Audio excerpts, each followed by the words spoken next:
মুখরোচকও বলতে পারি। সংসদ সদস্য হাসনাত এই বিষয়টি নিয়ে আ একটু অন্যরকম বক্তব্য রেখেছেন যে আসলে দেশ পরিচালনা কে করছেন? তারেক রহমান না সালাউদ্দিন? না শুনেন, সালাউদ্দিন সাহেব তিনি একজন ফার্স্ট একটা ভালো স্টুডেন্ট। তিনি সংবিধান সম্বন্ধে অভিজ্ঞ। তিনি ম্যাজিস্ট্রেট ছিলেন। তিনি ম্যাডামের পিএস ছিলেন। তো তিনি একটু কিন্তু বাংলাদেশের এই সংবিধান সংক্রান্ত বিষয়ে কিন্তু সে এক্সপার্ট। আপনার মনে করেন সেই ক্ষেত্রে আ জামাতের দেখবেন অনেক ব্যারিস্টার তার কাছে কিন্তু মানে এসে মানে কোন রকম যুক্তি-তর্কে পারছেন না। তো সেই কারণে আপনার সংবিধান সংক্রান্ত বিষয়ে যেহেতু সে ভালো অভিজ্ঞ, সেই কারণে এই বিষয়টা তিনি কথা বলেন। It doesn't mean যে সরকার সে চালাচ্ছেন। আপনারা মনে করেন তাহলে সালাউদ্দিন সাহেব কি বলছেন? সালাউদ্দিন সাহেব বলছেন যে সংবিধান অনুযায়ী দেশ চলছে। সংবিধান অনুযায়ী গণ-অভ্যুত্থান হয়েছে। সংবিধান অনুযায়ী আপনার শপথ নিয়েছে উপদেষ্টারা। এই আজকে এনসিপির যারা নাকি ৩ জন বা ৪ জন ছিলেন তারা তো সংবিধান মেনেই প্রেসিডেন্টের কাছে উপদেষ্টারা শপথ নিয়েছেন। সংবিধান অনুযায়ী নির্বাচন হয়েছে। সংবিধান অনুযায়ী আপনার গণভোট হয়েছে। সংবিধান অনুযায়ী এখন সেই গণভোটের রায়টাকে আপনার সংবিধানে সংযোজন করতে হবে। সেই কারণে সেটা আলোচনার প্রয়োজন আছে, সংসদে আলোচনার প্রয়োজন আছে। বিএনপি অনেকগুলি নোট অফ ডিসেন্ট দিয়েছিল। জামাত ইসলামও দিয়েছিল। সেগুলি আলোচনা করতে হবে এবং আলোচনা করে এই জনগণের এই রায়টাকে সংবিধানে সংযোজন করতে হবে। তো সংবিধানের বাইরে কিন্তু কিছুই হয়নি।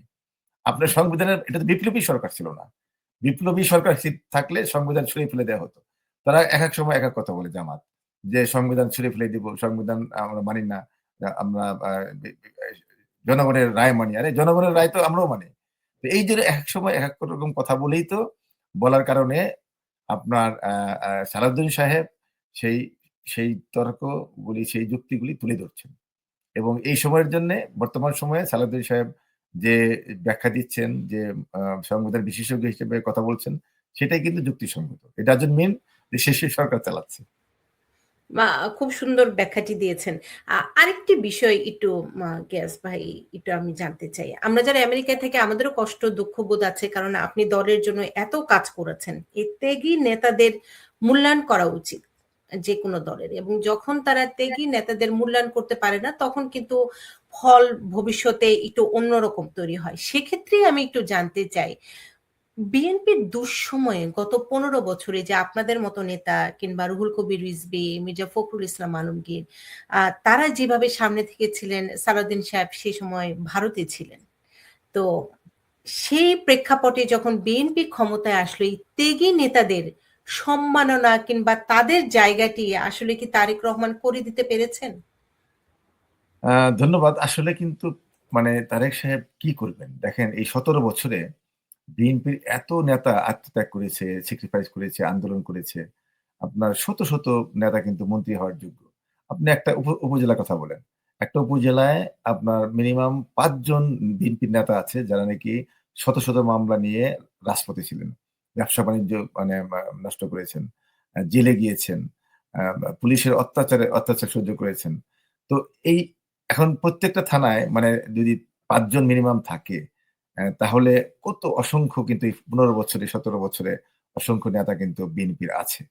আ সেই ক্ষেত্রে আপনি যুক্তরাষ্ট্রের কথা বলেন। যুক্তরাষ্ট্র আমাদের দীর্ঘদিনের যে আন্দোলন সেই এরশাদ বিরোধী আন্দোলন থেকে শুরু করে 111 এর বিরুদ্ধে আন্দোলন, ফ্যাসিবাদের বিরুদ্ধে আন্দোলন আমরা করেছি। আমাদের অনেক জুনিয়ররা এখন মন্ত্রী মিনিস্টার হয়েছে। তো এখন আমরাও চাই আমাদের যুক্তরাষ্ট্র থেকে মানে তেমন কিছু করা হয়নি। তো এটা আমাদের দুঃখ আছে। কিন্তু তারপরেও আমরা দেখতে চাই যে বাংলাদেশে কিন্তু অনেক উপজেলার, অনেক জেলার অনেক নেতাকর্মী এখনো ত্যাগী নেতারা কিন্তু কোন রকম পোস্ট পাননি। এটা তাদেরও দুঃখ আছে। এখন এই দুঃখটার কথা তারেক সাহেব একা কিভাবে সকলের মানে মন জোগাবেন? সেটা বললাম যে ১৭ বছরের যে গ্যাপ, ১৭ বছরে অসংখ্য নেতাকর্মী আমাদের স্যাক্রিফাইস করেছেন এবং তারা এমপি, মন্ত্রী হওয়ার যোগ্য রাখে। শুধু যুক্তরাষ্ট্রে আমরা না, বাংলাদেশে অনেক আছেন। সেদিক থেকে অবশ্যই একটা পর্যায়ক্রমে তারেক সাহেব মানে মূল্যায়ন করবেন। আর সকলকে তো মূল্যায়ন করতে যাবে না। তিনি আরেকটা কথা বলেছেন যে, যারা মন্ত্রী মিনিস্টার হবেন তারা হয়তো পার্টির দায়িত্ব ছাড়তে হবে। হয়তো কাউকে মন্ত্রী দিয়ে সন্তুষ্ট করবেন, কাউকে পার্টির পজিশন দিয়ে সন্তুষ্ট করবেন। এভাবে হয়তো পর্যায়ক্রমে হবে ইনশাআল্লাহ। আমরাও চাই। বিশেষ করে গিয়াস ভাই, আমি একদম ব্যক্তিগত ভাবে একদম অন্তঃস্থল থেকে চাই আপনার মর্যাদাটা যেন হয়। তার কারণটি হচ্ছে আপনাকে আমি দেখেছি। আমি তো সবাইকে দেখার হয়তো আমেরিকায় যেহেতু ছিলাম, আমি আপনাকে দেখেছি কিভাবে রাজপথে ছিলেন আপনি। সে আত্মত্যাগের যেন মূল্যটি তারেক রহমান মাননীয় প্রধানমন্ত্রী তিনি যেন দিতে পারেন। আসলে এটি কি দেওয়া জানেন, উচিত। আমরা যখন বের হই আপনার মতো অনেকে প্রশ্ন করে যে আপনারা কি পেলেন? আমাদের উত্তর একটাই যে দেখেন, তারেক রহমান সাহেব বাংলাদেশের প্রধানমন্ত্রী। এটাই হলো সবচেয়ে আমাদের বড় পাওনা। বাংলাদেশে একটি গণতান্ত্রিক সরকার এসেছে, এটাই সবচেয়ে বড় পাওনা। তো আমরা তো আসলে দেশের জন্যে, গণতন্ত্রের জন্য কাজ করি। আমরা যারা প্রবাসে থাকি, বিশেষ করে আমেরিকাতে বা বহির্বিশ্বে, আমরা চাই বাংলাদেশ ভালো থাকুক। বাংলাদেশ একটি হুম, গণতান্ত্রিক হুম। সরকার, একটি দুর্নীতিমুক্ত একটি দেশ থাকুক। তাহলে আমরা আমাদের এই সমাজ, এই দেশে আমরা মানে উজ্জ্বল হবে আমাদের। আমাদের ছেলেমেয়েরা স্কুল কলেজে যাচ্ছে, ভালো, ভালো জব করছে, বিভিন্ন প্রতিষ্ঠানে চাকরি করছে এবং তারাও কিন্তু তাদের কলিগদের কাছে ভালো থাকবে যদি বাংলাদেশ ভালো থাকে। তো আমরা কিন্তু বাংলাদেশে গিয়ে মানে মন্ত্রী-মিনিস্টার হব এমনটা আশা না। যদি এটা হয় ওটা অবশ্য ভালো। বাট তারপরেও আমাদের সন্তুষ্টির জায়গা হলো যা আমরা চাই বাংলাদেশ ভালো থাকুক। একটি গণতান্ত্রিক সরকার, দুর্নীতিমুক্ত সরকার থাকুক। যাতে এই দেশে স্টেট ডিপার্টমেন্টে বিগত দিনে আওয়ামী লীগের সময় যেভাবে লেখা থাকতো বাংলাদেশে যাওয়াটাও ঝুঁকিপূর্ণ, বাংলাদেশ একটি মানে দুর্নীতিগ্রস্ত দেশ। তো এগুলি যেন না লেখা থাকে। এটাই হলো সবচেয়ে আমাদের বড় পাওনা। এবং আমাদেরও বড় পাওনা হবে যখন আপনাদের মতো ত্যাগী মানুষকে যোগ্য জায়গায় স্থান দিবে বিএনপি।